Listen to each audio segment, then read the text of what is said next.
नमोस्तु नमोस्तु नमोस्तु।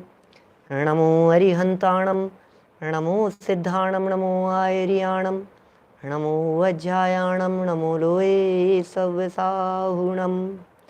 ओकारं बिन्दुसंयुक्तं नित्यं ध्यायन्ति योगिनः, कामदं मोक्षदं चैव ओंकाराय नमो नमः। अविरल शब्द घनोघ प्रक्षालित सकल भूतलमलकलङ्कः, मुनिभिरुपासित तीर्था सरस्वती हरतु नो दुरितान्। अज्ञानतिमिरान्धानां ज्ञानाञ्जनशलाकयां चक्षुरुन्मिलितं येन तस्मै श्रीगुरुवे नमः।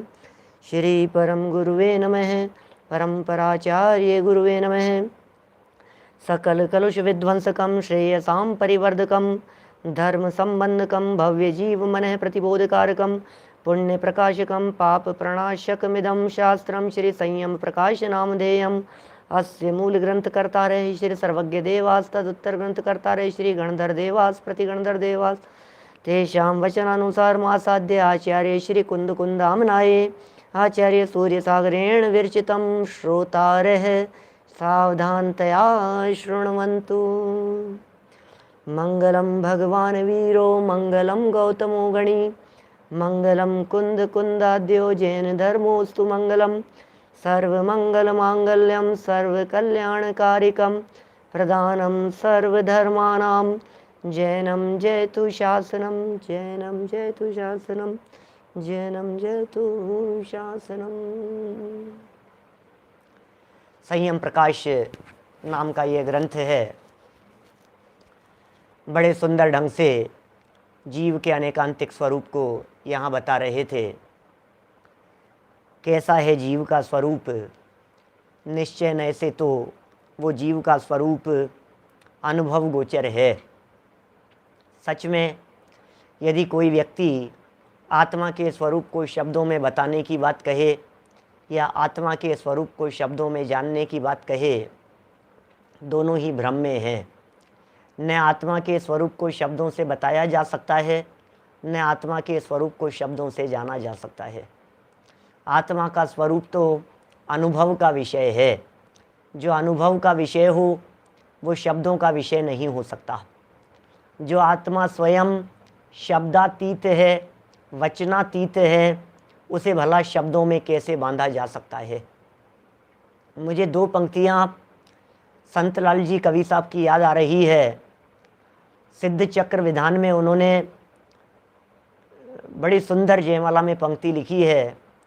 तुम गुण हंस तुम ही सरवासी, वचन जाल में लेत न फांसी। हे जिनेन्द्र देव, आपके गुण रूपी हंस आप रूपी सरोवर में ही रहते हैं, उन्हें वचनों के जाल में फांसा नहीं जा सकता। इसी तरह से ये जो चैतन्य स्वरूप आत्म तत्व है, जो इस देह देवालय में विराजमान है, जो चेतना शक्ति लक्षण वाला है, जो चैतन्य तत्व अनंत गुणों का अभेद अखंड पिंड है, उस आत्म तत्व को इस वचन जाल में नहीं फांसा जा सकता है, वचनों के जाल में नहीं बांधा जा सकता है। इसका मतलब सच में जो आत्मा है वो तो वही है जो है सो है। क्या ज्ञात वह सो वही है।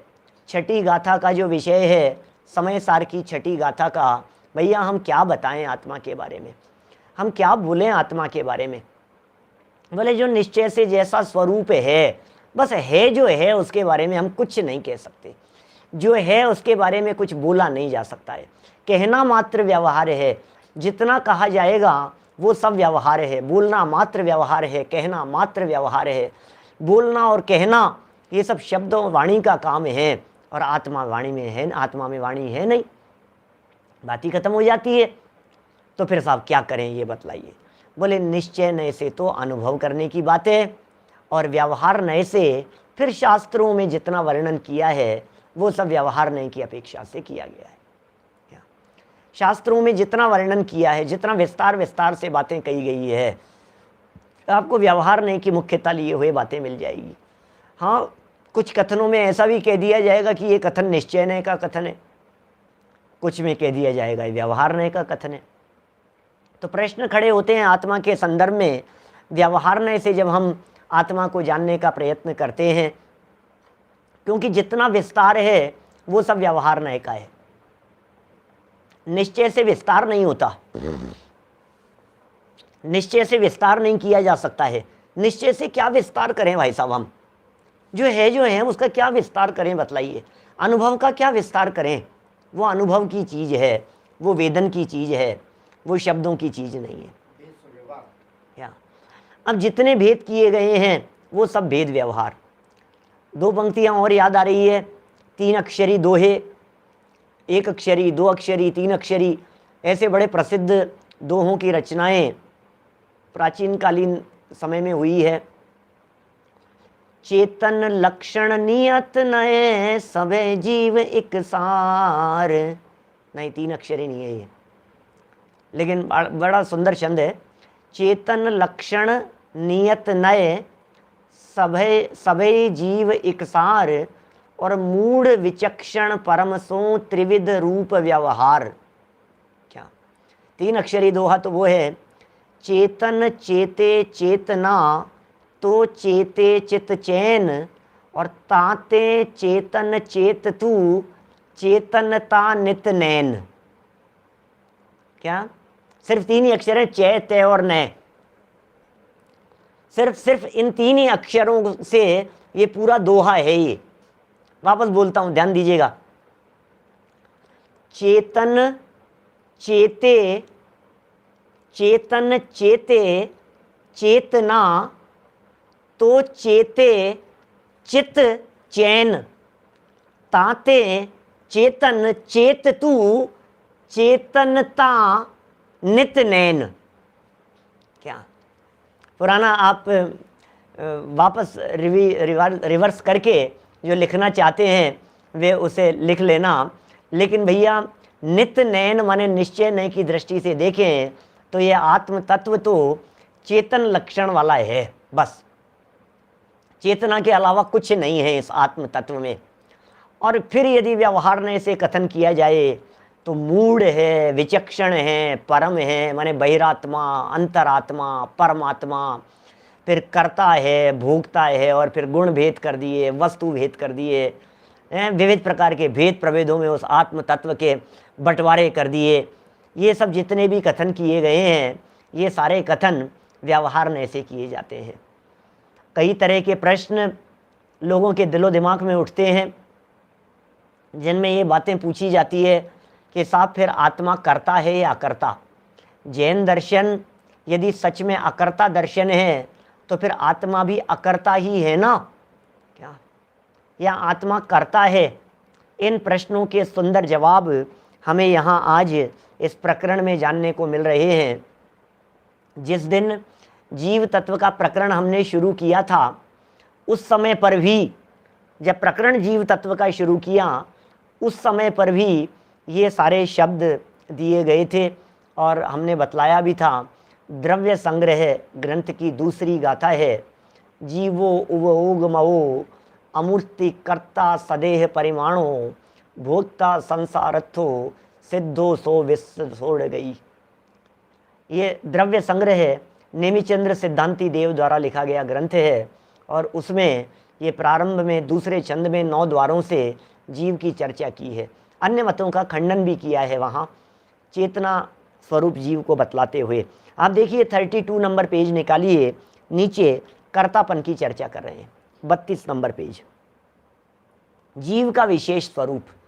अभी तक हमने विगत दिनों में जो आपसे जीव के स्वरूप की चर्चा की है वो पूरा का पूरा स्वरूप जो था उस पूरे स्वरूप में समझ लीजिए आप संसारी जीवों की चर्चा की, मुक्त जीवों की चर्चा की, संसारियों के अंदर भी एकेंद्रियों की चर्चा की, फिर स्थावरों में फिर त्रस्त जीवों की चर्चा की, 2 इंद्रिय से 5 इंद्रिय तक के कौन होते हैं, कौन कौन से जीव हैं, इन सब की चर्चा हम अपेक्षित विस्तार से कर चुके हैं। आज जीव की कुछ अलग चर्चा कर रहे हैं, अलग हटके। जीव का विशेष स्वरूप कर्ता, पहला पॉइंट, जीव करता है। क्या बात कर रहे हो, जीव करता है? हाँ जी, करता ही लिखा है, कर्ता लिखा है आचार्य देव ने। साहब हमने तो अकर्ता सुना है, हमने तो सुना है जैन दर्शन अकर्तावादी दर्शन है, आप यहाँ कर्ता लिख रहे हो, कुछ बात समझ में नहीं आ रही है। संदीप जी साहब बोलो, ये जो बात लिख रहे हैं, ये कह रहे हैं करता है जीव। हाँ जी, यह जीव शुद्ध निश्चय नय से मन वचन और काय के व्यापार से रहित मुक्त अवस्था में तो ज्ञान दर्शनादि रूप शुद्ध भावों का करता है। ओहो, ये जीव किसका करता है? निश्चय नय से कह रहे हैं, यहाँ पर शुद्ध निश्चय नय से बात कर रहे हैं। तो शुद्ध निश्चय नय से देखें तो फिर ये ज्ञान दर्शन आदि शुद्ध भावों का करता है। एक और नए हैं हमारे यहाँ जिनागम में, जिसे अशुद्ध निश्चय नय कहा गया है। उस अशुद्ध निश्चय नय से यह जीव विकारी भावों का भी कर्ता कहा गया है। निश्चय नय से भी शुद्ध भावों का कर्ता शुद्ध निश्चय नय से, अशुद्ध भावों का कर्ता अशुद्ध निश्चय नय से, मतलब निश्चय नय से ये जीव अपना कर्ता कहा गया है। हम कर्ता हैं भाई साहब, हम अपने कर्ता हैं, अपनी पर्यायों के कर्ता हम ही हैं, अपने राग के कर्ता हम हैं, अपने द्वेष के कर्ता हम हैं, हमारी कषायों के कर्ता हम हैं। ये सारे कर्ता हम हैं भाई साहब, ज्ञानचंद जी बाबू जी साहब, ये सब हम ही करता हैं। कौन कर रहा है ये राग द्वेष? कौन कर रहा है विकार? कौन कर रहा है? कौन मिथ्यात्व रूप परिणमित हो रहा है? इसमें किसी और का दोष नहीं है। यदि किसी और का दोष दिखाई देता हो तो टोडरमल जी साहब के मोक्ष मार्ग प्रकाशक में अंतिम 9वें अधिकार में 311 पेज का वो वाक्य जरूर हमारे को स्मरण करना चाहिए, जिसमें उन्होंने लिखा है स्वयं तो मेहनत बने रहना चाहता है और अपना दोष कर्माधिक पर लगाता है। क्या स्वयं तो मेहनत बने रहना चाहता है और कहता है मैं क्या करूं, मैं क्या करूं? कर्म कर्म करता है भाई साहब, मैं क्या करूं? मेरे हाथ में तो नहीं है साहब, ये तो कर्म है, ये तो कर्म का किया हुआ है पंडित जी, मैं क्या करूं? ऐसे ही कर्म का उदय, ऐसे ही पाप कर्म का उदय है। टोडरमल जी साहब ने स्पष्ट शब्दों में लिखा स्वयं तो मेहनत बने रहना चाहता है क्या, और अपना दोष कर्म के ऊपर लगाता है। भैया ऐसा नहीं चलेगा। आप ही करता है, अपने भावों के आप करता है, अपने विकार के आप करता है, अपने निर्मल परिणामों के आप करता है, अपने विकारी भावों के आप करता है। आपने यदि क्रोध का भाव किया, लेकिन एक एक बात समझ लेना, ये जीव अपने भाव का ही करता है, पर पदार्थ का करता धरता नहीं है। ये बात समझ लीजिए आप। क्या माने किसी भी दृष्टि से ये जीव पर का करता धरता नहीं है। हाँ, व्यवहार ने इसे कहा जाता है। व्यवहार ने का मतलब कहने मात्र के लिए, व्यवहार ने का मतलब सिर्फ बोलने के लिए, व्यवहार ने का मतलब हाँ ठीक है करता कह दिया जाता है। क्या कमल जी गंगवाल साहब सूरत वाले, बोलो, ये जो कहा जा रहा है ये बात सिर्फ कहने मात्र के लिए है क्या? माने अशुद्ध भावों का भी करता है और शुद्ध भावों का भी करता है। कहने का मतलब यह है यह जीव अपने भावों का करता है, माने करे स्वयं और इल्जाम लगाए किसी और के ऊपर, ऐसा नहीं चलेगा। क्या टोडरमल जी साहब का वाक्य कितना गजब का है, बड़े बहुत शिद्दत से लिखते हैं, बड़ी तल्लीनता से, बहुत गहराई में डूब डूब करके पंडित जी साहब एक एक शब्द लिखते हैं। एक एक बात में इतनी गहराइयाँ छिपी होती है। टोडरमल जी साहब के बड़ा गंभीर चिंतन प्रस्तुत करते हैं। क्या बहुत बुद्धिपूर्वक विकल्प पूर्वक अपने उपयोग को पर पदार्थ से हटाने का प्रयत्न करें और अपने उपयोग को अपने में लगाने का प्रयत्न करें, बुद्धिपूर्वक प्रयत्न करें, प्रयत्न पूर्वक प्रयत्न करें। आप यदि छुट्टा छोड़ देंगे अपने भावों को तो फिर खाली दिमाग शैतान का घर, ये शायद मैंने आजकल में कही थी कहीं बात, खाली दिमाग तो शैतान का घर होता है। आपने छोड़ दिया तो उठपटांग विकल्प आएंगे। शायद सुबह मोक्ष मार्ग प्रकाशक के प्रवचन में चर्चा चली, 348 नंबर का प्रवचन। मैंने इस प्रकार की चर्चाएं की वहां पंडित जी साहब ने, अरे तू बड़ा ऊंची पदवी धारण करना चाहता है, तू ये चाहता है कि मैं तो बड़ा त्यागी हो गया, तू ये दिखाना चाहता है कि मैं तो अपने स्वभाव में डूब रहा हूं, बस अपने अनुभव में ही चला जाता हूं, तो भाई तेरी भूमिका तो है नहीं, परिणामों को संभाल जरा अशुभ में जाते हुए। संजय जी बहुत सुंदर अमृत चंद्राचार्य का कथन है, यह परिणमति सह करता। राग भाव रूप जो परिणमन कर रहा है वही उसका करता है, विकार भाव रूप जो परिणमन कर रहा है वही उसका करता है। क्या अनीति अन्याय बेईमानी रूप जो परिणमन कर रहा है वही उसका करता है, लेकिन अपने भावों का करता है, पर का करता नहीं है। माने मैं इतना समझ लेना, मैं अपने भावों का करता तो हूं लेकिन मैं शरीर का करता नहीं हूं। मैं अपने भावों का करता तो हूं लेकिन मैं अपने परिवार का करता नहीं हूं। मैं भोगों का करता नहीं हूं, मैं विषयों का करता नहीं हूं, मैं दुकान चलाने का करता नहीं हूं, दुकान नहीं चला सकता हूं, मैं घर गृहस्थी नहीं चला सकता हूं, मैं परिवार नहीं चला सकता हूं, मैं उनका करता नहीं हूं। अरे साहब, मैंने ये सब कमाया, मैंने इनको पाल पोस करके इतना बड़ा किया, तो फिर ये कहना चाह रहे हैं ठीक है यार, अब तुम नहीं मान रहे हो तो कुंदकुंदाचार्य देव ने भी प्रयोग किया है इस तरह का। हाँ हाँ ठीक है, लिखा है, कोई बात नहीं। घटपट रथाधिक का कर्ता व्यवहार ऐसे कहा जाता है, हमें कोई दिक्कत नहीं है, व्यवहार ने भी है ना। क्या घटपटाधिक का कर्ता है या नहीं है कि कह देंगे यार कोई बात नहीं, हमारे पास में एक असद्भुत व्यवहार नाम का भी एक खाता है, एक डिपार्टमेंट है असद्भुत व्यवहार नए का। दिल बहलाने के लिए, कहने के लिए, काम चलाने के लिए, लोक व्यवहार चलाने के लिए, सामान्य सदाचार के पालन के लिए व्यवहार नए से पर पदार्थों का कर्ता कह दिया जाता है, मन वचन काय का कर्ता कह दिया जाता है। देखो जरा क्या कह रहे हैं, सुनो अगला वाक्य। और संसार अवस्था में किसका कर्ता है? व्यवहार नए से मन, वचन और काय, ये सब पुद्गल हैं। मन भी पुद्गल हैं, वचन भी पुद्गल हैं और काय भी पुद्गल हैं। इन योगों के व्यापार द्वारा पुण्य पाप का भी करता है। माने ये जीव पुण्य पाप का भी करता है और ये जीव धर्म का भी करता है। पुण्य पाप परिणामों का करता है और शुद्ध निश्चय से देखो तो अपने निर्विकारी भावों का करता है, असली धर्म का करता है।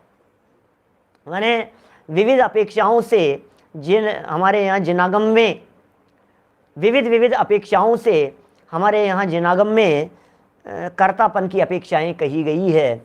लेकिन यदि आत्म कल्याण करना चाहते हैं तो समस्त पर पदार्थों के कर्तृत्व के भार से निर्भर होकर अपने ही उपयोग को अपने स्वरूप में ही लगाने का प्रयत्न करना चाहिए। ठीक है ना। देखिए जरा बात को यहाँ बढ़ाते हैं, क्या कह रहे हैं, क्या चर्चा चल रही है यहाँ पर। सांख्य मत वाले, अतः सांख्य मत वालों का यह मानना कि आत्मा को कुछ नहीं करता, बोलो, सांख्य मत वालों का यह मानना कि आत्मा तो कुछ नहीं करता, को की जगह तो कर लीजिए, आत्मा तो कुछ नहीं करता, ऐसा मानते हैं, केवल प्रकृति ही करती है, ये मिथ्या है। ओहो, क्या कहें, आत्मा कुछ नहीं करता है, आत्मा तो कुछ नहीं करता है साहब, आत्मा तो अकर्ता है, आत्मा तो अकर्ता है। अरे जानन क्रिया का कर्ता कहो लेकिन करता तो है क्या? निज भाव का कर्ता कहो, जानन क्रिया का कर्ता कहो, अपने परिणामों का कर्ता कहो, लेकिन कर्ता तो कहना ही पड़ेगा। ज्ञान क्रिया ज्ञानी करे तो कर्ता तो है ना। क्या क्या बहुत सुंदर विषय है, गंभीरता से समझने योग्य है। हम क्या कर रहे हैं संतोष जी साहब, बहुत सुंदर प्रकरण है, समझने योग्य बात है। हमने आज तक क्या क्या काम किया है, बोलो, थोड़ा सा गहराई से समझाने का प्रयत्न करता हूं, सारी बातें बहुत सरलता से समझ में आएगी भैया। हमने क्या किया बोलो। देखो बहुत उपयोग को एकाग्र करते हैं ना तो सब बातें सब समझ में आती है, सबके समझ में आएगी, बात कठिन है ही नहीं भैया। देखो हम किसके करता है, शरीर के करता है या नहीं है। अभी असली बात समझना, फिर व्यवहार ने से आपको जो कहना हो बोलचाल की भाषा में जो कथन करने हो सो करना, कोई बात नहीं, व्यवहार ने से जो कथन करने हो सो कर लेना। लेकिन हम जो बात कह रहे हैं आपसे, उस बात को एक बार समझने की चेष्टा करना कि ये बात यहाँ क्या कही जा रही है। बहुत बहुत उपयोग की एकाग्रता चाहिए, और उपयोग को एकाग्र करके जब हम सुनने और समझने का प्रयत्न करते हैं तो सारी बातें हमारे को समझ में आ भी जाती है। देखिए बात क्या कही जा रही है यहाँ पर, हम शरीर के कर्ता हैं या नहीं ये बतलाइए कि साहब शरीर के कर्ता कैसे नहीं है, हम नहलाते हैं, हम धुलाते हैं, हम सब कुछ करते हैं, बोलो हम ही तो सब कुछ कर रहे हैं ना। ये सारे कार्य, ये सब कार्य कौन कर रहा है? नहलाना, धुलाना, खाना पीना, उठना बैठना, बाल बनाना, सब कुछ हम ही तो कर रहे हैं। अच्छा चलो कोई बात नहीं, आप करता है मान लिया, तो कोरोना कौन कर रहा है? अरे नहीं नहीं वो हम थोड़ी ना करते हैं। अच्छा बीमार कौन पड़ता है? कि नहीं नहीं हम थोड़ी ना होते हैं। अच्छा खांसी जुकाम कैसे हो गए आपके? अरे यार हम क्या बताएं, हमारी चलती नहीं है, अपने आप ही हो गई है। तो फिर आंखों के ऊपर चश्मा किसने चढ़ा दिया? अरे यार क्या करें भाई साहब, क्या आंखों के ऊपर चश्मा किसने चढ़ा दिया है, आंखों में जलन क्यों हो रही है यार, सर दर्द क्यों हो रहा है, थोड़ा सा पता नहीं यार, आज थोड़ा सर दर्द हो रहा है, क्या बात है, आपका गला खराब किसने कर दिया, नहीं नहीं ये तो हो गया, अब ये क्या करें, अब ये तो अभी क्या करें, ये तो पता नहीं है, अब नहीं चल, क्यों क्यों क्यों क्या हुआ, सोचना एक बार गंभीरता से।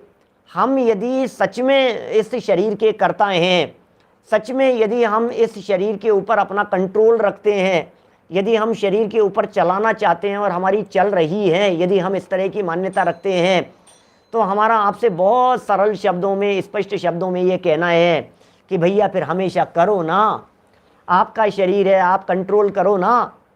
तो फिर आप क्या कहेंगे, नहीं यार ये तो चलती नहीं है, तो इसका मतलब शरीर के ऊपर चल नहीं रही है, इसका मतलब हम शरीर के कर्ता नहीं हैं। सच्चाई तो यही है, एक द्रव्य दूसरे द्रव्य का, दो न्यारे न्यारे द्रव्य हैं। अभी हम द्रव्य भी समझाएंगे, अभी आपको यहाँ 6 द्रव्य भी समझाएंगे। अभी जीव द्रव्य की चर्चा चल रही है, ये फिर जो पुद्गल द्रव्य है, धर्म द्रव्य है, अधर्म द्रव्य है, आकाश द्रव्य है, काल द्रव्य है, सब द्रव्य समझ में आएंगे। तो जो 2 द्रव्य होते हैं, अलग अलग द्रव्य होते हैं, ये एक द्रव्य दूसरे द्रव्य का कर्ता धर्ता नहीं होता। शरीर अलग द्रव्य है क्या, और मैं आत्मा चैतन्य एक अलग द्रव्य हूं। मैं चेतन हूं, मैं चैतन्य हूं, मैं आत्मा हूं, मैं जाननहार हूं, मैं जानने वाला तत्व हूं, और शरीर जो है ये अलग तत्व है। और 2 द्रव्य आपस में एक दूसरे के कर्ता नहीं होते। शरीर आत्मा का कुछ नहीं करता और आत्मा शरीर का कुछ नहीं करता। सुदर्शन जी साहब हिंगोली वाले बोलो, 2 द्रव्य एक दूसरे का कुछ नहीं करते हैं। अब जब कुछ नहीं करते हैं, सब द्रव्य स्वतंत्र हैं, एक दूसरे के कर्ता धर्ता नहीं है, तो फिर मैंने संभाला, मैंने पेस्ट किया, मैंने स्नान किया, मैंने भोजन किया, मैंने शरीर को मेंटेन करके रखा, ये सब बातों में क्या दम रह गया है, बोलो। मैं कितना मेंटेन करके चलता हूं भाई साहब, मैं बहुत मेंटेन करके चलता हूं, फिर कभी कभी खुजली चलने लग जाती है हाथ में, क्या तो हाथ में खुजली चलती है तो कहता है यार पता नहीं यार पैसा आने वाला है कि जाने वाला है, सीधे में चले तो आने वाला हो जाता है, उल्टे में चले तो जाने वाला हो जाता है। लेडीज में ऐसा, जेंट्स में ऐसा, आंख फड़कने लग जाती है कि पता नहीं क्या हो रहा है, कुछ संकेत मिल रहा है, जाने क्या होने वाला है, जाने क्या होने वाला है, कुछ बिगड़ नहीं जाए, कुछ अच्छा हो नहीं जाए, संकेत मिल रहे हैं, क्या हो रहा है, अरे तुम बुरा होने वाला है तो रोक लो ना, तो आँख तो तुम्हारी है। नहीं नहीं नहीं मैं क्या करूँ, मैं तो रोक ही नहीं पा रहा हूँ, मैं तो ऑटोमेटिक ही है, तो अपने आप ही हो रहा है, तो अपने आप ही हो रहा है, क्यों किसी दूसरे की आँख है क्या, ये नहीं, आँख तो हमारी ही है। तो फिर रोको ना, फिर चलाओ ना, फिर क्या करना चाहते हो आप, भाई नहीं चल रही है। तो एक बात यहाँ बिल्कुल क्लियर हो गई कि आत्मा को, जीव को जो यहाँ कर्ता कहा गया है, उसका मतलब समझ लेना, कर्ता और अकर्ता, मैं दोनों बातें कह रहा हूँ, अब समझना। मैं करता हूँ लेकिन अपना करता हूँ, मैं अकर्ता हूँ, इसका मतलब मैं पर के प्रति अकर्ता हूँ। मैं करता हूँ माने मेरी मुझ में चलती है, मैं अकर्ता हूँ इसलिए पर वस्तुओं में मेरी बिल्कुल नहीं चलती है। और मैं एक बड़ी बात यदि आपको कहूँ हमारे साधर्मियों से, तो आज तक अनादिकाल से ये अपराध हमारे द्वारा होता आ रहा है कि जहाँ हमारी चलती है वहाँ हम चलाते नहीं हैं, और जहाँ हमारी नहीं चलती है वहाँ हम जबरन चलाने की चेष्टा करते रहते हैं। ये बहुत बड़ी भूल रही है अनादिकाल से। जहाँ चलती है वहाँ चलाते नहीं हैं, और जहाँ नहीं चलती है वहाँ जबरदस्ती चलाने का प्रयत्न करते हैं। और यदि मैं गजब की बात कहूँ तो सुनो, आत्म कल्याण में हमारी चल सकती है, शरीर में हमारी नहीं चल सकती है। आत्मानुभव में हमारी चल सकती है, सम्यक दर्शन की प्राप्ति में हमारी चल सकती है, मोक्ष मार्ग जीवन में शुरू होने में हमारी चल सकती है। हम उसके कर्ता हो सकते हैं, हम अपने मोक्ष मार्ग के कर्ता हैं क्या, हम सम्यक दर्शन ज्ञान चारित्र के कर्ता हो सकते हैं। वहाँ हमारी चल सकती है और वहाँ हम चलाते नहीं हैं। और जिस शरीर पर हमारी चलती नहीं है, हम रोजाना सुबह से लेकर के शाम तक इस शरीर की नौकरी करते रहते हैं। आइए जैन साहब, बराबर बात है। सुबह से लेकर के शाम तक सिर्फ और सिर्फ इसकी नौकरी किए जा रहे हैं, जी हजूरी किए जा रहे हैं, इस शरीर की गधा मजूरी किए जा रहे हैं। हमारे अचल जी, ब्रह्मचारी अचल जी साहब, कैलाश चंद जी अचल साहब की भाषा में कहूँ, गधा मजूरी कर रहा है, बस मजदूरी किए जा रहा है, मजदूरी किए जा रहा है, इस शरीर की मजदूरी कर रहा है, और क्या करें, यही तो कर रहे हैं। अच्छा, और गजब की बात कहूँ, सुनिए, दुनिया में सारे काम, और सुनना, बड़ी गजब की बात लोहाड़िया जी क्या कह रहे हैं, सुनो सुनो, इस दुनिया में हमारे सारे काम जितने भी होते हुए दिखाई देते हैं इच्छा के अनुसार, विपुल भाई, जितने भी कार्य हमारी इच्छा अनुसार होते हुए दिखाई देते हैं, उन सब के लिए पुण्य का उदय चाहिए। बिना पुण्य के उदय के एड़ी से चोटी तक का जोर लगा लो, लेकिन आपकी तबीयत ठीक नहीं रहेगी। बिना पुण्य के उदय से एड़ी से चोटी तक का जोर लगा लीजिए, आपके बच्चे आपके कंट्रोल में नहीं रहेंगे। बिना पुण्य के उदय से चाहे जितना प्रयत्न कर लीजिए, 100 सिर के हो जाइए, लेकिन सामने वाले लोग आपके निर्देशन में नहीं चलेंगे, आपकी आज्ञा में नहीं चलेंगे। 1000, 5000, 25,000, 5 लाख रुपया तनख्वाह देकर के किसी व्यक्ति को आप अपने अधीन बनाने का प्रयत्न करो, तो भी यदि आपके पुण्य का उदय नहीं है उस जाति का, तो सामने वाला व्यक्ति आपके लात मार के चला जाएगा। क्या करें? इसका मतलब बात यह हुई कि दुनिया में जितने भी कार्य हो रहे हैं वे सब पुण्य के उदय से हो रहे हैं। पाप के उदय में एक काम नहीं होता है क्या? कोई काम पाप के उदय में नहीं होता, कोई काम पाप के उदय में नहीं होता है, पाप के उदय में कोई काम नहीं होता है। लेकिन नितिन भाई, एक बड़ी गजब की बात है, बड़ा प्लस पॉइंट है, पाप के उदय में कोई काम आपके मन माफिक होता हुआ नजर नहीं आता है, लेकिन सप्तम नरक के घोर पाप कर्म के उदय प्रतिकूलता में भी हम अपना काम कर सकते हैं, माने सम्यक दर्शन की प्राप्ति की जा सकती है। बोलो, पाप के उदय में दुनिया का कोई काम नहीं हो सकता, लेकिन पाप के उदय में सम्यक दर्शन हो सकता है। क्या? पाप के उदय में लौकिक कोई काम नहीं हो सकता है, लेकिन पाप के उदय में आत्मा का अनुभव किया जा सकता है। पाप कर्म के उदय के काल में भी, प्रतिकूलताओं के काल में भी किया जा सकता है, क्योंकि उदय जो आता है ये उदय बाहर में आता है, और मेरा काम मेरे में चल सकता है। क्या? बाहर की परिस्थितियां जो हैं, इन बाहर की परिस्थितियों के उठापटक में उदय काम करता है, और मेरे सम्यक दर्शन ज्ञान चारित्र में या मेरे विकार निर्विकार रूप परिणमन करने में मेरा पुरुषार्थ और पुरुषार्थहीनता काम करती है। क्या? ये है सब काम। बिजनेस कितना बढ़ेगा, पैसा कितना बढ़ेगा, बोले तुम्हारी चलेगी नहीं, तुम्हारे पुण्य का उदय हो तो चलेगी, नहीं पुण्य का उदय हो तो कर लो, कुछ भी नहीं चलेगी। तो साहब, ऐसा घोर पाप कर्म का उदय आ रहा है, सारा मार्केट डाउन हो गया है। घोर पाप कर्म का उदय आ रहा है, मरणासन्न शैया के ऊपर पड़ा हुआ हूं। घोर पाप कर्म का उदय आ रहा है, डॉक्टरों ने जवाब दे दिया है, अब मैं कुछ नहीं कर सकता हूं कि सुन, ऐसी स्थिति में भी तू आत्मा का अनुभव कर सकता है। इसका नाम है कर्ता है आत्मा। क्या? कर्ता, कर्तापन की चर्चा चल रही, आत्मा करता है। जहां मैं कुछ नहीं कर सकता हूं, अरे जहां नहीं कर सकता हूं वहां से उपयोग हटा लो। जहां मेरी नहीं चल रही है वहां जबरदस्ती चलाने का प्रयत्न मत करो, और जहां चल सकती है वहां चलाओ। जहां अपने में चल सकती है वहां चलाओ। समाधि मरण कर सकता है, सामयिक कर सकता है, साधना कर सकता है, स्वरूप का अनुभव कर सकता है, अपने अभिप्राय को बदल सकता है, ये पुरुषार्थ कर सकता है, ये अंदर में काम हो सकता है। भाई साहब, मत दो उधर दृष्टि, वो देखने लायक नहीं है। जिधर आप देख रहे हो वो ढूंढने लायक नहीं है, करने लायक काम नहीं है, करता ही नहीं है उसका। क्या भाई साहब, क्या गजब की चर्चा है ये। कर्तापन बतला रहे हैं, कर्तापन किसका करता है और किसका करता नहीं है। एक बार यदि ये पॉइंट समझ में आ जाए कि मैं किसका करता हूं और किसका करता नहीं हूं, निहाल हो जाए, जैन दर्शन समझ में आ गया। व्यवहार सम्यक दर्शन की चर्चा चल रही है, व्यवहार सम्यक दर्शन की, जीव तत्व का स्वरूप बतलाया जा रहा है यहां। व्यवहार सम्यक दर्शन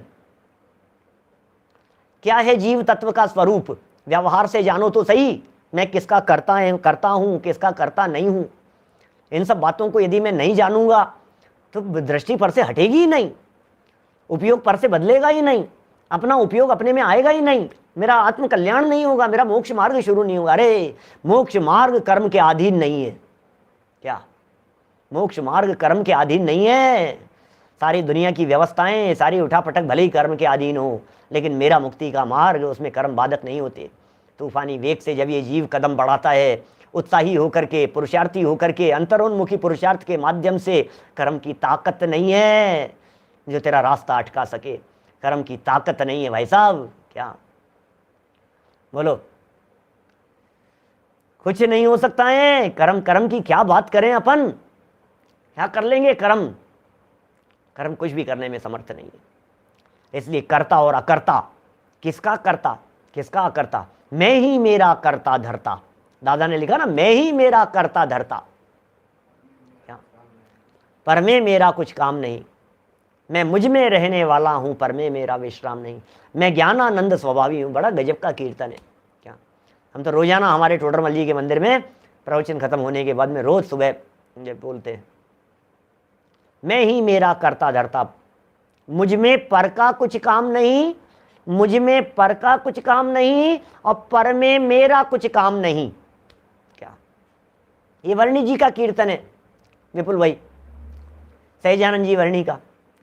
हूँ स्वतंत्र निश्चल निष्काम, ज्ञाता दृष्टा तम राम। मैं वह हूँ जो है भगवान, जो मैं हूँ वह है भगवान। अंतर यही ऊपरी जान, वे विराग यह राग वितान। इसमें आगे चल करके लाइन आती है, होता स्वयं जगत परिणाम, मैं जग का करता क्या काम। प्रश्न आपसे प्रश्न है भाई साहब, हमसे प्रश्न है। सुनील जी साहब, हमसे प्रश्न है। क्या प्रश्न है आशीष जी? होता स्वयं जगत परिणाम, मैं जग का करता क्या काम। मैं जग का करता क्या काम, मैं जग का करता क्या काम। प्रश्न लगाओ, प्रश्न लगाओ, प्रश्न पूछो। मैं जग का करता क्या काम? बोले रोटी बनाती हूँ, झाड़ू लगाती हूँ, पोंछा लगाती हूँ, खाना बनाती हूँ, गाड़ी चलाता हूँ, ये करता हूँ, वो करता हूँ, मोबाइल चलाता हूँ, टीवी चलाता हूँ, न्यूज़पेपर पढ़ता हूँ, किताब पढ़ता हूँ, शास्त्र पढ़ता हूँ, दुकानदारी चलाता हूँ, बिजनेस चलाता हूँ।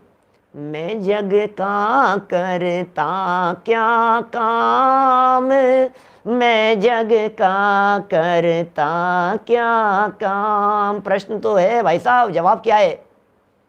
क्या होता स्वयं जगत परिणाम, मैं जग का करता क्या काम। दूर हटो, गजब के कीर्तन है दोनों। मैं ज्ञानानंद स्वभावी हूं, वो भी, और हूं स्वतंत्र निश्चल निष्काम, दोनों ही। क्या दूर हटो परकृत परिणाम, सहजानंद रहूं अभिराम। क्या सारा वजन उतर जाता है, सारा वजन उतर जाता है। मैं करूं क्या, ऐसे कुत्ते की भांति बोझ माथे पर लेकर के मैं गाड़ी को चलाता हूं, मैं गाड़ी को चलाता हूं। बैलगाड़ी के नीचे चलने वाले कुत्ते की तरह सारे वजन मैं खींच रहा हूं, मैं दौड़ रहा हूं, मैं दौड़ा रहा हूं, मैं ही करने वाला हूं, मैं ही करने वाला हूं। अच्छा साहब, मैं नहीं करूंगा तो कैसे हो जाएगा? बताओ तो सही आप। मैं नहीं करूंगा तो हो कैसे जाएगा? बोलो कैसे करें? आपने तो कह दिया कि नहीं करता है, नहीं करता है, फिर हो कैसे जाएगा काम? अरे भाई, तू नहीं मान रहा है तो मान ले व्यवहार से करता है। और व्यवहार माने करता नहीं है। व्यवहार किसे कहते हैं?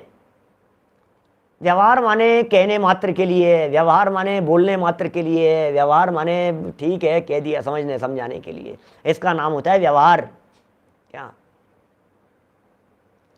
बोलो, समझ में आ रही है बात? अनुभव करो, अनुभव हो सकता है गृहस्थ दशा में भी आत्मा का अनुभव, क्यों नहीं हो सकता है? प्रदेश प्रत्यक्ष नहीं हो सकता है। चौथे गुणस्थान वाले का अनुभव अलग प्रकार का होता है, छठे सातवें वाले का अलग प्रकार का होता है, मुनि भूमिका वाले का अलग प्रकार का होता है।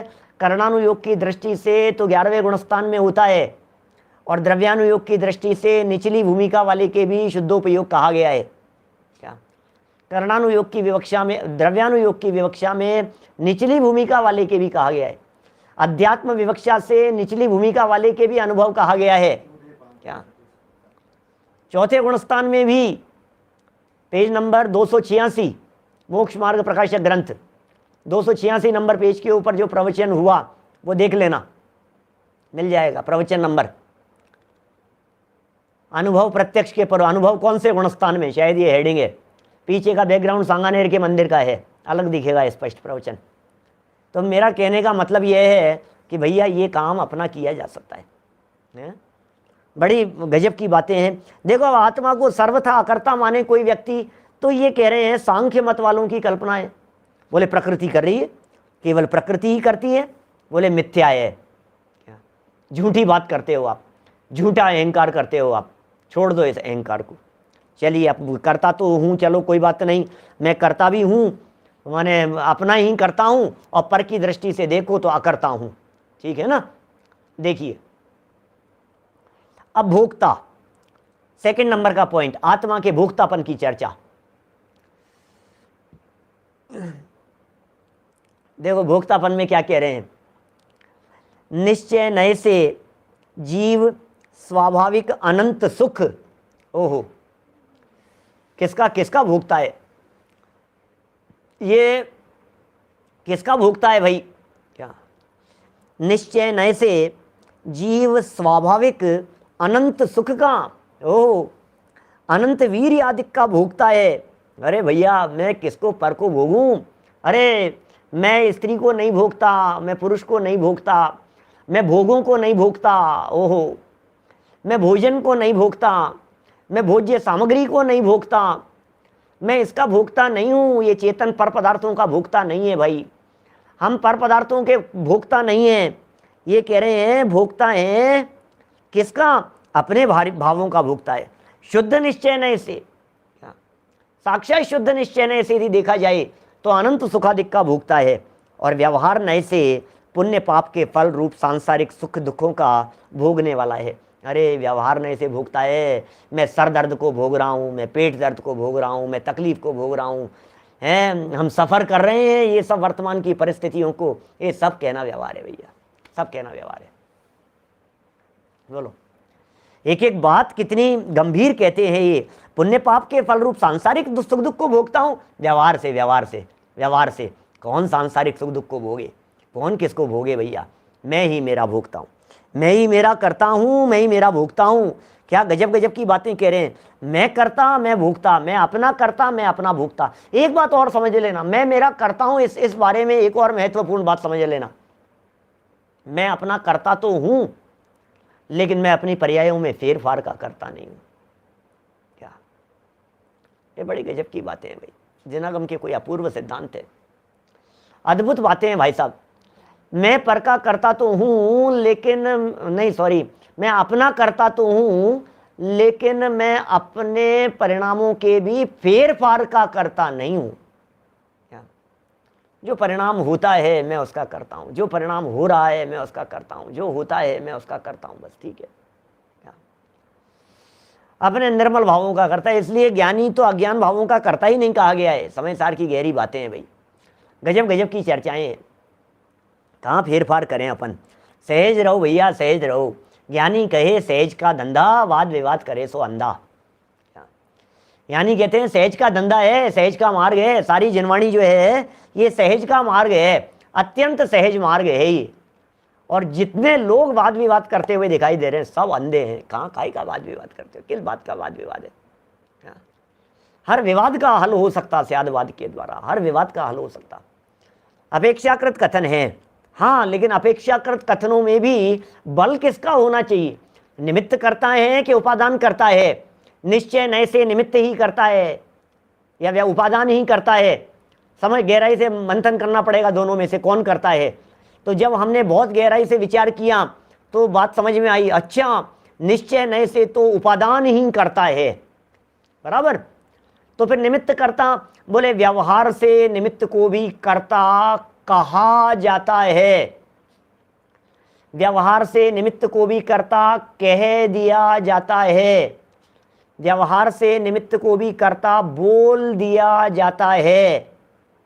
तो असली कर्ता कौन है, बोले असली कर्ता तो उपादान ही है, वस्तु का असली कर्ता। अच्छा, असली कर्ता तो उपादान ही है, निमित्त कर्ता कह दिया जाता है। तो अब क्या करना, अब इन दोनों बातों को अपन ने समझ लिया। अब निमित्त कर्ता यदि कह दिया तो हमें कोई दिक्कत नहीं है, कह दिया।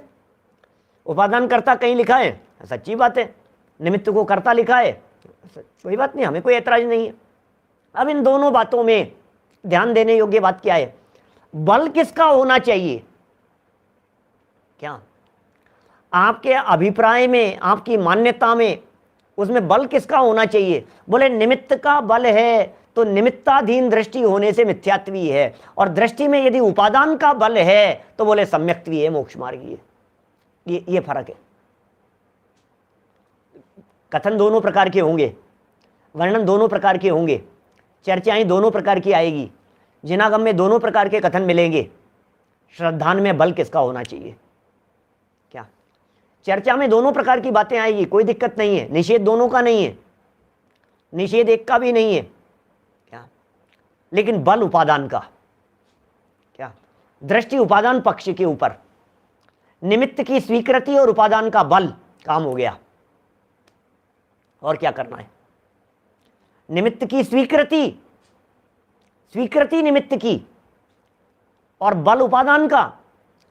अब निमित्त का बल हो और उपादान की स्वीकृति मात्र हो तो बोले झूठी बात कर रहा है यार, किसको धोखा दे रहा है, ऐसा है गड़बड़। उपादान माने वस्तु स्वरूप, उपादान माने वस्तु, उपादान माने मूल द्रव्य। वो द्रव्य ही असली करता है। घड़ा बनने का असली करता कौन है? मिट्टी ही घड़े की करता है। जो मिट्टी स्वयं घड़े रूप से बदल गई है, पांडे जी साहब, जो मिट्टी घड़े रूप से बदल गई है वो मिट्टी ही उसका करता है।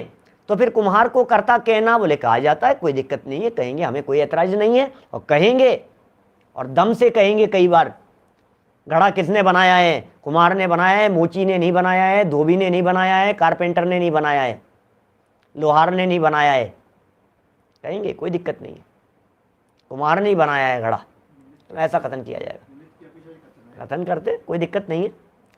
देखिए आप बात क्या चल रही है यहाँ, बड़े गजब गजब की बातें हैं भाई साहब। क्या बड़े गजब गजब के प्रकरण हैं। कर्तापन की चर्चा, भोक्तापन की चर्चा। बोले साहब पाप कर्म के फल को भोग रहा हूँ, पाप कर्म के फल को भोग रहा हूँ। अरे व्यवहार से भोग रहा है पाप कर्म के फल को। इस पाप कर्म के फल के काल में भी ज्ञानी जीव पाप के फल को नहीं भोगते। ज्ञानी जीव तो ज्ञाता रह करके अपने ज्ञान के रस को भोगते हैं, क्योंकि पुण्य पाप के फल को भोगना ये व्यवहार है। पुण्य पाप के फल को भोगना ये व्यवहार है, ये लिखा है यहाँ। व्यवहार न से पुण्य पाप के फल रूप सांसारिक सुख दुख का भोगने वाला है। क्या और सुनो, एक पॉइंट और ले ले, क्या समय तो घड़ी भागती है भाई, एक पॉइंट और ले लो, अमूर्तिक वाला। आत्मा मूर्तिक है क्या अमूर्तिक है? क्या कहना है भाई साहब, बोलो। अमूर्तिक है, इसमें क्या है? अमूर्तिक लिखा है साफ साफ, आत्मा तो अमूर्तिक है। अरे इसी चर्चा में, इसी प्रकरण में ब्रह्मदेव सूरी ने, नेमिचंद्र सिद्धांति देव द्वारा लिखित द्रव्य संग्रह की व्याख्या करते हुए ब्रह्मदेव सूरी ने मूर्तिक तक लिख दिया है। चलो पढ़ते हैं यहाँ क्या कह रहे हैं। अमूर्तिक, यद्यपि मुक्त जीव कर्मों से, मुक्त जीव कर्मों से अथवा रूप रस गंध स्पर्श आदि पुद्गल के गुणों से रहित होने के कारण अमूर्तिक है। ओहो, मुक्त जीव तो परमानेंट अमूर्तिक हैं और हम भी अमूर्तिक हैं, हम लोग भी तो अमूर्तिक हैं। आत्मा अमूर्तिक है, जीव अमूर्तिक है। जीव ज्ञान दर्शन लक्षण से पकड़ में आने वाला है, जीव अमूर्तिक है भैया। जीव में स्पर्श नहीं है, जीव में गंध नहीं है, जीव में वर्ण नहीं है, जीव में रस रूप गंध वर्ण नहीं है, दिखाई नहीं देता है। जीव इन चर्म चक्षुओं का विषय नहीं है। क्या चर्म चक्षुओं का विषय नहीं है। जीव को चक्षु से पकड़ा नहीं जा सकता है, जीव को आंखों से देखा नहीं जा सकता है। बोलो क्या कह रहे हैं? इन सब से रहित होने के कारण जीव कैसा है? बोले कह रहे हैं अमूर्तिक है। तो कौन सा जीव अमूर्तिक है? तो मुक्त जीव। अरे मुक्त जीव तो अमूर्तिक है ही, संसारी जीव भी अमूर्तिक है, हम आप लोग भी अमूर्तिक हैं। क्या बोलो प्रदीप पाटनी जी साहब, अभी तो ये एक आध दिन तो चलेगा प्रकरण, कल तो चलेगा ही, आज तो खत्म होने वाला है नहीं। जीव की चर्चा है व्यवहारने से, जीव को तो स्वरूप समझना ही पड़ेगा ना, थोड़ा सा तो समय अपने को जीव के स्वरूप को देना ही पड़ेगा। अभी मूर्तिक लिख रहे हैं, जिनके पास में पुस्तकें हैं वे देखें। तथापि संसारी जीव कर्म और कर्म जनित शरीरों का धारक होने से, कर्म का धारक होने से, कर्म जनित शरीरों का धारक होने से मूर्तिक अथवा आकार का धारक है। ओहो, क्या कहें भाई साहब, ये जीव कहाँ जा रहा है, मूर्तिक भी कहाँ जा रहा है। शास्त्र में लिखा है, आचार्यों ने लिखा है, जीव को मूर्तिक, संसार दशा में शरीर के संयोग के कारण मूर्तिक कहा गया है। अरे यदि इसे मूर्तिक नहीं मानोगे तो बड़ी गड़बड़ हो जाएगी। यदि इसे असद्भुत व्यवहार ने से मूर्तिक नहीं मानोगे तो अमृतचंद्राचार्य कहते हैं 46वीं गाथा की टीका में, वे कहते हैं भस्म को मसल देने से जैसे हिंसा नहीं है, ऐसे चींटियों को मसल देने से हिंसा नहीं होगी। भैया देख करके चलो, अरे जीव है, जीव है, देखो देखो देखो जीव है, ये क्या बात कर रहे हो, जीव तो अमूर्तिक होता है, जीव तो दिखता ही नहीं। अरे दिख रहा है, दिख रहा है, ये जीव ही है, चलता हुआ दिख रहा है, ये जीव है। क्या क्या बताएं भाई साहब, ये जीव है, ये चलता हुआ दिखाई दे रहा है। बताओ दिख रहा है कि नहीं आपको, आपको दिखते हैं कि नहीं जीव के? दिखते हैं। तो क्या दिखता है, अमूर्तिक दिखता है कि मूर्तिक दिखता है? जो दिखाई देता है उसे मूर्तिक कहते हैं, जो नहीं दिखाई देता है उसे अमूर्तिक कहते हैं। कौन दिखता है, कौन नहीं दिखता है, समझना है, एक बार गहराई से समझना पड़ेगा। विवक्षा भेद है। मूल स्वरूप निश्चय नहीं की दृष्टि से देखो तो आत्मा अमूर्तिक है, ज्ञान का विषय है, ज्ञान नेत्र से पकड़ में आएगा। लेकिन व्यवहार नहीं की दृष्टि से देखो तो शरीर सापेक्ष दिखाई देता है। कोई बात नहीं, ये जो कल 2 दिन हम चर्चा कर चुके हैं, एक इंद्रिय से लेकर के पंचेंद्रिय तक के जीवों की संसार दशा में, ये सब मूर्तिक जीवों की चर्चा थी। चींटी, मक्खी, मच्छर, कीड़े मकोड़े, बिच्छू, खटमल, जूं, इल्ली, ये जो चर्चाएं की है, क्या यदि जीव को मूर्तिक नहीं कहेंगे आप तो अहिंसात्मक आचरण की सिद्धि कैसे होगी? अहिंसा धर्म का पालन कैसे होगा? चरणानुयोग कैसे पलेगा? पूरा का पूरा चरणानुयोग, अहिंसात्मक आचरण, इसी के आधार पर तो है संयोगों से मूर्तिक कहा गया है। कहा गया है, कहा गया है, कहा गया है, डरना मत, कहा गया है, जीव को मूर्तिक कह दिया गया है। देखो क्या कह रहे हैं, मूर्तिक अथवा आकार का धारक है, संसार दशा में मूर्तिक कह दिया जाता है। और कहूं मूर्तिकपन के लिए, ये पकड़ लिया, ये पकड़ लिया, जाओ जा करके दिखाओ, जरा चल करके दिखाओ, पकड़ लिया हमने, हिम्मत हो तो जा करके दिखाओ। नहीं नहीं, शरीर अलग है और आत्मा अलग है, आत्मा तो अमूर्तिक है, तुम आत्मा को पकड़ ही नहीं सकते हो, तो निकल करके चले जा, देखें तेरा आत्मा, जा कहाँ जा रहा है, बोल। पकड़ लिया है, पकड़ा हुआ है, नहीं जा सकता है, जाएगा नहीं है। आयु कर्म के उदय से पकड़ा हुआ है आत्मा, नरक में चला गया तो नरक के अंदर 10,000 वर्ष जितनी आयु है, जितनी सागरों की आयु है, उस समय के पहले वो आत्मा कर्म के उदय के कारण वहाँ बंधन में परतंत्र है, पकड़ा हुआ है, पराधीन अवस्था में है, संसार अवस्था में है। हाँ, उस पराधीनता के काल में भी अपना अनुभव कर सकता है, उस पराधीनता के काल में भी आत्मानुभूति कर सकता है, उस पराधीनता के काल में भी पहले से चौथा गुणस्थान हो सकता है, उस परतंत्रता के काल में भी स्वभाव सन्मुख हो सकता है, अपने स्वभाव का अवलंबन कर सकता है। समझ में आ रही है बात? ये पुद्गल ने पुद्गल को पकड़ा, लेकिन चेतन इसके भीतर है ना, तो पकड़ में आ गया व्यवहार ने से।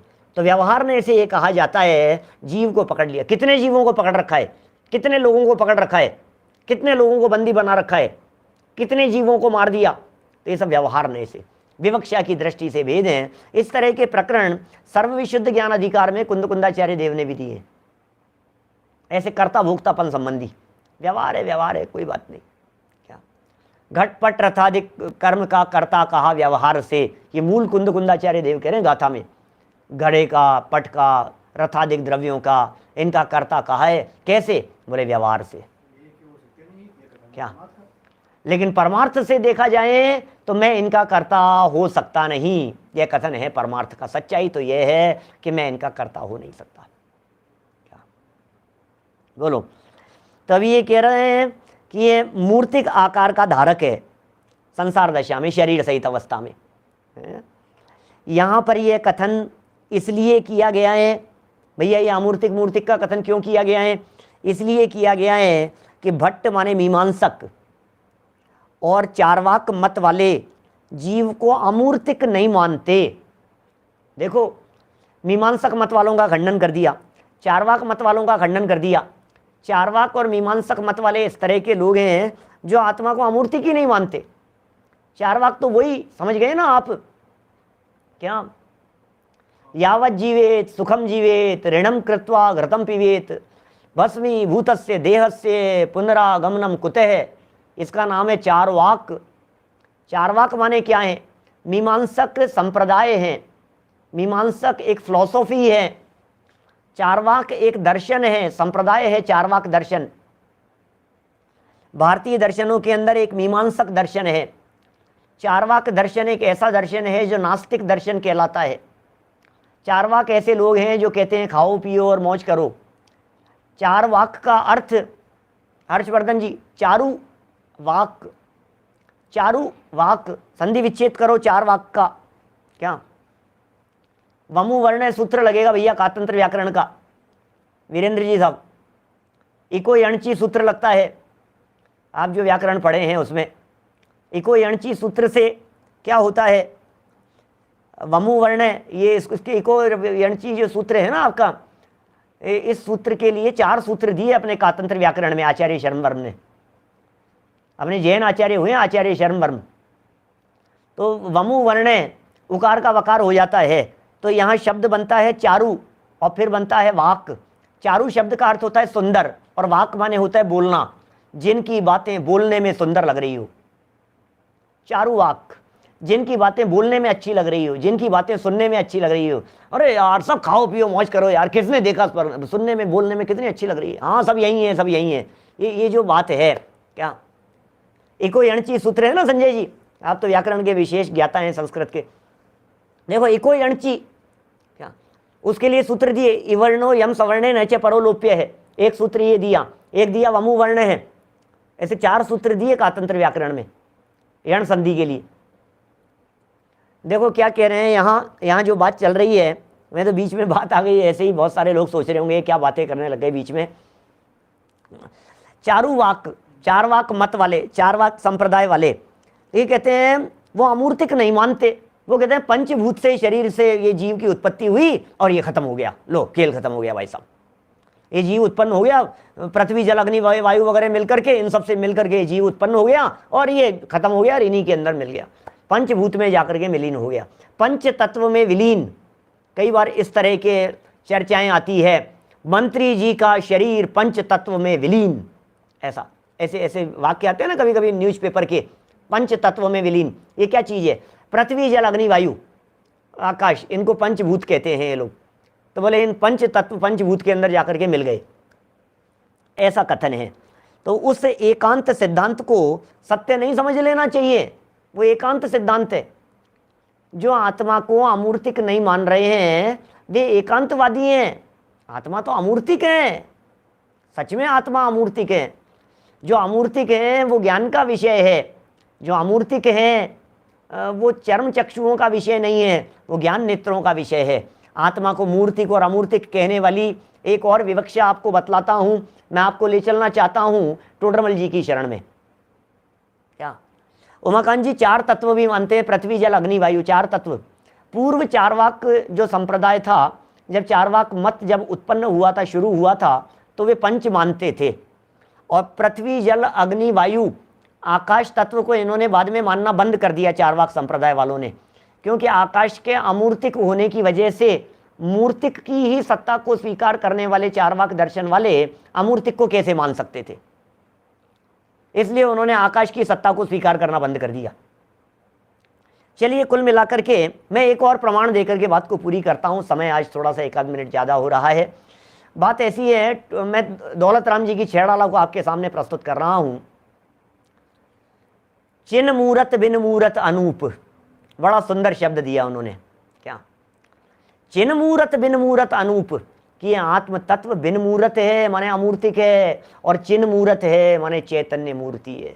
वाह, चेतन को है उपयोग रूप बिन मूरत चिन मूरत अनूप। आत्मा अमूर्तिक है या मूर्तिक है, क्या कहना चाहते हो? क्या आत्मा अमूर्तिक है या मूर्तिक है, क्या कहना चाहते हो? बोले आत्मा बिन मूरत है, इसका मतलब अमूर्तिक है, लेकिन बिन मूर्ति होते हुए भी चैतन्य की मूर्ति है, ज्ञान की मूर्ति है, इसलिए चिन मूरत कहा गया है। वाह, ये दौलत राम जी का 6 डाला की तीसरी ढाल का प्रयोग है।